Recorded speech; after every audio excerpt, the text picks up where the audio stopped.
where no love holds no limits, expect no mercy. So in 1986, starring Richard Gere and Kim Basinger, Expect No Limits. What can I say? Good film. I remember seeing the trailer of this when I rented out The Fly on video back in 1986. Good film. I used to like Kim Basinger. She was hot in that day. And I don't like Richard Gere as well. Now, unlike 9.5 Weeks, which came out the same year, which was just bonking, this had more of a story to it. You start off with two cops and they're undercover, pretending to be cartoonists, and they get scumbags on the way. Lo and behold, they find these other dealers. That's when they bump into Kim Basinger and this other guy.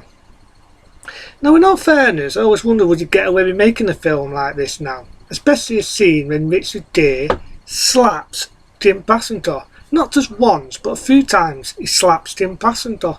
And I'm thinking, how urbanistic is that? But it is what it is. Apparently, the guy gets killed, and this other guy, the cop, is holding Kim Basinger, where Richard Gere's doing what he's doing.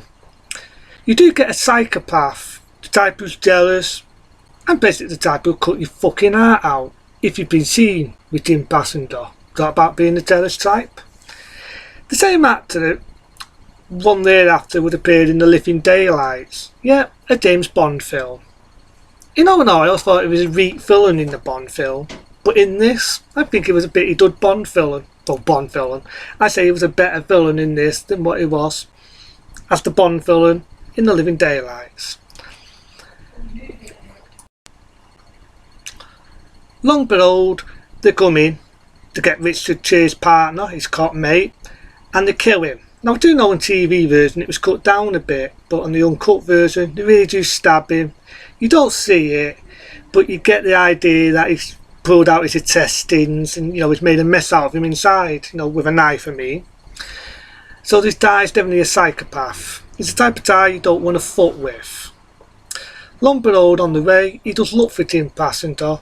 After Richard Gere suffers what happens, he comes out of hospital to find his mate was killed. And he goes and looks for Kim Basinger, finds her in a nightclub, and the guy goes after him. So basically it's a cat and mouse type of film. You find out on the way Kim Basinger can't read. Some people can, some people can't. She's one of them who's unlucky and she can't fucking read. But as the movie goes on, the psychopath goes after him. All action all the way through. It's a pretty good film. It's pretty action packed. You do get a bit of good music all the way through. Boom, boom, boom, boom, boom, boom. Turns out I'm doing a shit job. And you got the psycho going after him. The guy who plays his sergeant, you might remember him being in Basic Instincts. Been in quite a few films. He plays the boss, the big man. And basically, Richard Gere gets arrested because you've got this upper class guy. He's basically just a stuck up fucking prick. Kim Basinger goes back to the villain, which is quite typical. And to cut the story short, the sergeant doesn't like it, made him look like a dick, and these people who are high up make Richard Gere look like a dick.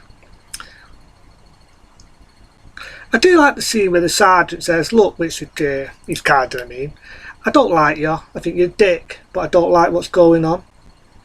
So go after him." And he does. Long on the way, Richard Gere goes after him. And Kim Basinger gets away, and they meet in this motel. Long below the story, the shag. But it's not like 9.5 Weeks, where it's just an excuse of bonking. You've got Mickey Rourke, puffy head himself. I just didn't buy the love connection between Kim Basinger and Mickey Rourke. And basically it was an erotic film, and it's just an excuse for one bang, thank you man. In this, it's more of a story.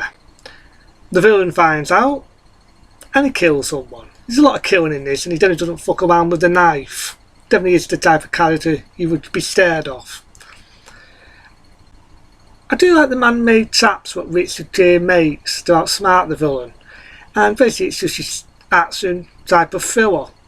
The villain gets it, and I do love the scene when Richard Gere says, "You see this? See this badge? It belonged to my partner." Stuffs it on him, gets a beautiful ending, gets Tim Passenger, beautiful ending. I like No Mercy. It's not a bad role, it's a good acting role for Richard Gere, and it's a good acting role for Tim Passenger. How I miss Tim Passenger in them golden days.